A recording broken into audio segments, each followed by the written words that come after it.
Commercial crop ಬೆಳೀತಾ ಇದ್ದಾರೆ, multi crop ಬೆಳೀತಾ ಇದ್ದಾರೆ, ತೆಂಗು ಬೆಳೀತಾ ಇದ್ದಾರೆ, ರೇಷ್ಮೆ ಬೆಳೀತಾ ಇದ್ದಾರೆ, ಮಾವು ಬೆಳೀತಾ ಇದ್ದಾರೆ, ಕೆರೆ ಕಟ್ಟೆಗಳಿದಾವೆ, ನೀರಿನ ಸೋರ್ಸ್ ಇದೆ.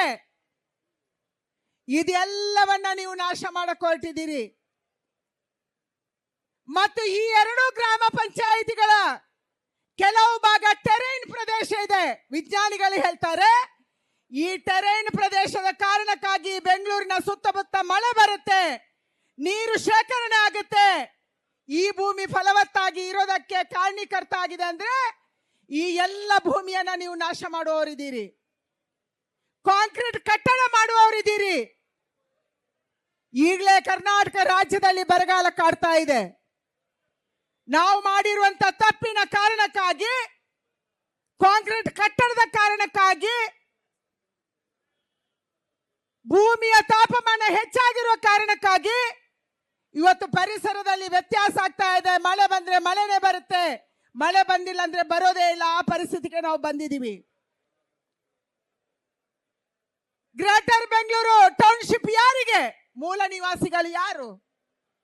ಮೂಲ ನಿವಾಸಿಗಳನ್ನ ಒಕ್ಕಲೆಬ್ಬಿಸಿ ಎಲ್ಲಿಂದ ಕರ್ಕೊಂಡು ಬಂದು ಅಲ್ಲಿ ನೀವು ಜಮೀನು ಕೊಟ್ಟು ಯಾರನ್ನು ಉದ್ಧಾರ ಮಾಡಕ್ ಹೊರಟಿದ್ದೀರಿ? ಬೆಂಗಳೂರಲ್ಲಿ ಜಮೀನು ಪಡ್ಕೊಂಡಂತವ್ರು ಯಾರು? ನೀವು ಸರ್ವೆ ಮಾಡಿದೀರಾ? ಮನೆ ಕೊಟ್ಟರೆ ಯಾರಿಗೆ ಕೊಡ್ತಾ ಇದ್ದೀರಿ? ನಾವು ಕೆಲವರನ್ನು ಒಕ್ಕಲೆಬ್ಸಿದ್ವಿ. ಮೊನ್ನೆ ಹೆಬ್ಬಾಳದಲ್ಲಿ ನಾವು ಹೋಗಿದ್ವಿ, ನಮ್ದೇ ಕ್ಷೇತ್ರದ ಹಲವಾರು ಭಾಗಕ್ಕೆ ಹೋದ್ವಿ. ಅಲ್ಲಿ ರೋಹಿಂಗ್ಯಾಗಳಿದ್ರು, ಬಾಂಗ್ಲಾದೇಶಿಗಳಿದ್ರು. ಇವರು ಬೇರೆ ದೇಶದಿಂದ ಬಂದಿದ್ದಾರೆ ಅಂತ ಹೇಳಿದ್ರೆ ಅವರನ್ನ ಅಧಿಕೃತ ಮಾಡಿ ಅವರಿಗೂ ಮನೆ ಕೊಡುವಂತ ಕೆಲಸವನ್ನ ಈ ಸರ್ಕಾರ ಮಾಡ್ತು. ಇವತ್ತು ಕರ್ನಾಟಕ ರಾಜ್ಯದ ಲ್ಯಾಂಡ್ ಅಕ್ವಿಷನ್, ರಿಹ್ಯಾಬಿಲಿಟೇಷನ್, LARR ಕಾನೂನು 2013ರಲ್ಲಿ ಏನು ಆಗಿದೆ, ನೀವು ಫೈನಲ್ ನೋಟಿಫಿಕೇಶನ್ ಹೊರಡಿಸಿದ ಮೇಲೆ ಜಮೀನು ಬಿಟ್ಟಿಲ್ಲ ಅಂದ್ರೆ ಅವನು ಜಮೀನನ್ನ ಅಕ್ರಮವಾಗಿ ಪಡೆದವನಾಗ್ತಾನೆ. ಎಂತ ದುರಂತ ನಮ್ದು ಕಾನೂನು. ಯಾರಾದ್ರೂ ರೈತ ಜಮೀನು ಕೊಡಲ್ಲ, ಕೊಟ್ಟಿಲ್ಲ ಅಂದ್ರೆ ಈ ಕಾನೂನು ಲಾಗು ಮಾಡ್ತಾರೆ. ಈ ಕಾನೂನು ಲಾಗು ಆದ್ಮೇಲೆ ಆ ಜಮೀನು ಅನಧಿಕೃತವಾಗಿ ರೈತನ ಹತ್ರ ಇದ್ದಂಗಾಗುತ್ತೆ. ಅಂದ್ರೆ ತನ್ನ ಜಮೀನು, ತನ್ನ ಹಿರಿಯರಿಂದ ಬಂದಂತ ಜಮೀನು, ಶತಮಾನಗಳಿಂದ ತಾವು ಹುತ್ತಂತ ಜಮೀನು, ಪೂರ್ವಜರಿಂದ ಬಂದಂತ ಜಮೀನಲ್ಲಿ ನಾವೇ ಅಪರಾಧಿಗಳು, ನಾವೇ ಕಾನೂನು ಬಾಹಿರವಾಗಿ ಇರುವಂತವರು. ಇದನ್ನು ನೀವು ಮಾಡಕ್ ಹೊರಟಿದ್ದೀರಿ. ಅದಕ್ಕಾಗಿ ನಮ್ಮ ವಿರೋಧ. ಟೌನ್ಶಿಪ್ ನಮ್ಗೆ ಬೇಡ, ಈ ಭೂಮಾಫಿಯಾ ಸರ್ಕಾರ ನಮ್ಗೆ ಬೇಡ. ನಿಮ್ಮ ಭೂಮಿಯ ಆಸೆ, ನಿಮ್ಮ ದುರಾಸೆ ಯಾವಾಗ ನಿಲ್ಲುತ್ತೆ? ಎಷ್ಟು ತಲೆಮಾರಿಗೆ ಮಾಡ್ತಾ ಇದ್ದೀರಾ? ಯಾರಿಗಾಗಿ ಮಾಡ್ತಾ ಇದ್ದೀರಿ? ಎಷ್ಟು ತಲೆಮಾರಿಗೆ ನಿಮ್ಗೆ ಹಣ ಬೇಕು? ಎಷ್ಟು ತಲೆಮಾರಿಗೆ ನಮಗೆ ಭೂಮಿ ಬೇಕು? ಹಣದ ಹಪಹಪಿಗಾಗಿ ಮಾಡ್ತಾ ಇದ್ದೀರಿ. ಯಾರು ಮಾಡ್ತಾ ಇರೋದು? ಯಾರು ನಾವು ರೈತಾಪಿ ಕುಟುಂಬದಿಂದ ಬಂದವರು ಒಕ್ಕಲತನ ಮಾಡ್ತಾ ಇದ್ದೀವಿ ಅಂತ ಹೇಳ್ತಾ ಇದ್ರು, ಅದರ ಆಧಾರದಲ್ಲಿ ನಾವು ಸರ್ಕಾರ ಮಾಡಿದೀವಿ ಅಂತ ಹೇಳ್ತಿದ್ರಿ. ನೀವೇ ಒಕ್ಕಲಿಗರನ್ನ ಒಕ್ಕಲೆಬ್ಬಿಸುವ ಕೆಲಸ ಮಾಡ್ತಾ ಇದ್ರಿ. ಒಕ್ಕಲಿಗರು ಅಂದ್ರೆ ಜಾತಿ ಅಲ್ಲ, ಯಾರು ಒಕ್ಕಲತನ ಮಾಡ್ತಾರೆ ಅವರೆಲ್ಲರೂ ಅವರನ್ನ ಒಕ್ಕಲೆಬ್ಬಿಸಕ್ಕೆ ಹೊರಟಿದ್ದೀರಿ. ಇಂಥ ಸರ್ಕಾರದ ವಿರುದ್ಧ ನಾವಿದ್ದೀವಿ. LARR ಕಾನೂನು ಏನಾದ್ರೂ ಲಾಗು ಆದ್ರೆ ಆ ರೈತರು ಅಪರಾಧಿಗಳ ಸ್ಥಾನದಲ್ಲಿ ನೀವು ನಿಲ್ಲಿಸೋರಿದ್ದೀರಿ ಅವರನ್ನ. ಅದಕ್ಕಾಗಿ ನಮ್ಮ ವಿರೋಧ ಇದೆ. ಭೂಮಾಫಿಯಾ ಸರ್ಕಾರ ನಡೆಯಕ್ಕೆ ನಾವು ಬಿಡಲ್ಲ. ಇಬ್ರು ಗೂಂಡಾಗಿರಿ ಮೊನ್ನೆ 30ನೇ ತಾರೀಕು ಏಪ್ರಿಲ್ ಅಲ್ಲಿ ಮೀಟಿಂಗ್ ಮಾಡಿದ್ರಿ. ಮೀಟಿಂಗ್ ಅಲ್ಲಿ ಏನು, ಒಂದು ಕಡೆ ಚರ್ಚೆ, ರೈತರ ಅಪೇಕ್ಷೆಯಂತೆ ರೈತರು ಪರ್ಮಿಷನ್ ಕೊಟ್ರೆ, ಅವರು ಭೂಮಿ ಕೊಟ್ರೆ, ಅವರು ಸ್ವಾಮತದಿಂದ ಒಪ್ಕೊಂಡ್ರೆ ನಾವು ಜಮೀನು ಅಕ್ವಿಷನ್ ಮಾಡ್ತೀವಿ, ಇಲ್ಲಾಂದ್ರೆ ಮುಟ್ಟಕ್ಕೆ ಹೋಗಲ್ಲ ಅಂತ ಹೇಳ್ತೀರಿ. ಇನ್ನೊಂದು ಕಡೆ ಕಾನೂನು ಮಾಡ್ತೀರಿ, ಫೈನಲ್ ನೋಟಿಫಿಕೇಶನ್ ಹೊರಡಿಸಿ.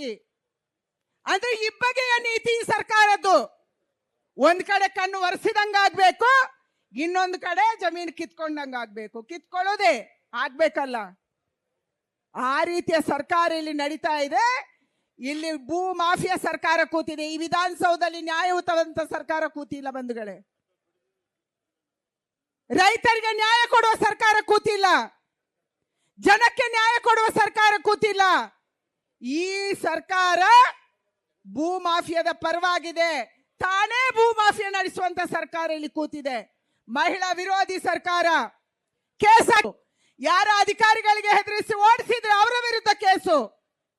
ಆದ್ರೆ ಯಾವ ಆಳಂದದಲ್ಲಿ ಕೇಸ್ ಆಯ್ತು, ನಮ್ಮ ಶಿವನಿಗೆ ಅಪಮಾನಕ್ಕೆ ಮಾಡಕ್ಕೆ ಹೊರಟಿದ್ರು ಅವರ ಕೇಸ್ ವಾಪಸ್ ತಗೊಂಡ್ರಿ.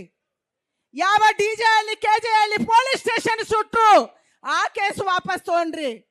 ಇಲ್ಲಿ ಹುಬ್ಬಳ್ಳಿಯ ಶಾಸಕರು ಕೂತಿದ್ದಾರೆ, ಹುಬ್ಬಳ್ಳಿಯ ಪೊಲೀಸ್ ಸ್ಟೇಷನ್ ಅನ್ನ ಸುಡಕ್ಕೆ ಹೊರಟ್ರು ಆ ಕೇಸನ್ನು ವಾಪಸ್ ತಗೊಂಡ್ರಿ.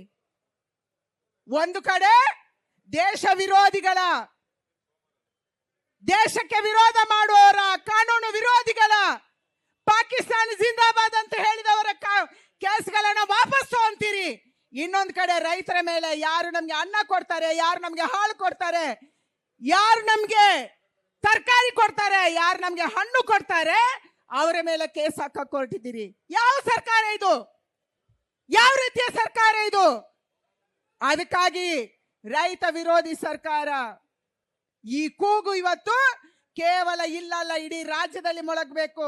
ಬರ ಬಂದ್ರೆ ನೀವು ಹೋಗಲ್ಲ, ನೆರೆ ಬಂದ್ರೆ ನೀವು ಹೋಗಲ್ಲ, ಬರಕ್ಕೆ ಪರಿಹಾರ ಕೊಡಲ್ಲ, ನೆರೆಗೆ ಪರಿಹಾರ ಕೊಡಲ್ಲ. ಇಲ್ಲಿ ಸರ್ಕಾರ ಇಲ್ಲ. ಕಳೆದ 3 ವರ್ಷದಿಂದ ಏನ್ ನೋಡಿದೀವಿ ನಾವು? ಮುಖ್ಯಮಂತ್ರಿ ಕುರ್ಚಿಯನ್ನು ಉಳಿಸ್ಕೊಳ್ಳುವವರು, ಮುಖ್ಯಮಂತ್ರಿ ಹೊಸದಾಗಿ ಕುರ್ಚಿ ಆಗುವವರು. ಸಿದ್ದರಾಮಯ್ಯ ಕುರ್ಚಿ ಉಳಿಸ್ಕೋಬೇಕಿತ್ತು, ಡಿ ಕೆ ಶಿವಕುಮಾರ್ ಮುಖ್ಯಮಂತ್ರಿ ಆಗ್ಬೇಕಿತ್ತು. ಅದು ಹೋರಾಟ ನಡೀತು 2.5-3 ವರ್ಷಗಳ ಕಾಲ. ಕಳೆದ 1 ತಿಂಗಳಿಂದ ಅಹಂಕಾರದ ಸರ್ಕಾರ, ದರ್ಪದ ಸರ್ಕಾರ, ಬಾಡಿ ಲ್ಯಾಂಗ್ವೇಜ್, ಮಾತಾಡುವ ಶೈಲಿ, ನಾನು ಕಿತ್ಕೊಂತೀನಿ, ನಾನು ಮಾಡಿದ್ದೇ ಕಾನೂನು. ಅಣ್ಣ, ನೀವು ಮಾಡಿದ್ದು ಕಾನೂನು ಅಲ್ಲ. ಪ್ರಜಾತಂತ್ರ ವ್ಯವಸ್ಥೆಯಲ್ಲಿ ಸಂವಿಧಾನದ ಆಧಾರದಲ್ಲಿ ಕಾನೂನು ನಡೆಯುತ್ತೆ. ನೀವು ಮಾಡಿದ್ದು ಕಾನೂನು ಆಗಲ್ಲ ಮುಖ್ಯಮಂತ್ರಿಗಳೇ, ನೀವು ಮಾಡಿದ್ದು ಕಾನೂನು ಆಗಲ್ಲ. ಕಾನೂನಿಗೆ ಆಕ್ಟ್ ಇದೆ, ಆಕ್ಟಿನ ಆಧಾರದಲ್ಲಿ ಕಾನೂನು ನಡಿಬೇಕು, ಸರ್ಕಾರ ನಡಿಬೇಕು, ಅಧಿಕಾರಿಗಳು ನಡಿಬೇಕು. ಆದ್ರೆ ಇವತ್ತು ಈ ಸರ್ಕಾರ ದರ್ಪದಿಂದ ನಡೆಸಕ್ ಹೊರಟಿದ್ದೀರಿ, ನೀವು ಅಹಂಕಾರದಿಂದ ನಡೆಸಕ್ ಹೊರಟಿದ್ದೀರಿ. ಕಿತ್ಕೊಂಡೇನೆ ಏನ್ ಮಾಡ್ತೀರಿ ಅಂತ ದುರಹಂಕಾರದಲ್ಲಿ ನೀವು ಮೆರಿತಾ ಇದ್ದೀರಿ. ಇದನ್ನು ಈ ರಾಜ್ಯದ ಜನ ಒಪ್ಪಲ್ಲ. ಯಾರು ಈ ದುರಹಂಕಾರದಿಂದ ನಡ್ಕೊಂಡಿದ್ದಾರೆ ಅವರನ್ನ ಮಣ್ಣು ಪಾಲು ಮಾಡಿದಂತ ರಾಜ್ಯದ ಜನತೆ ಈ ರಾಜ್ಯ ಸರ್ಕಾರಕ್ಕೆ ತಕ್ಕ ಪಾಠವನ್ನು ಕಲಿಸ್ಬೇಕನ್ನುವಂತ ಆಗ್ರಹವನ್ನು ನಾನು ಮಾಡ್ತಾ ಇದ್ದೀನಿ. ಹೋರಾಟ ಕೇವಲ ಬಿಡದಿಗೆ ಸೀಮಿತ ಅಲ್ಲ.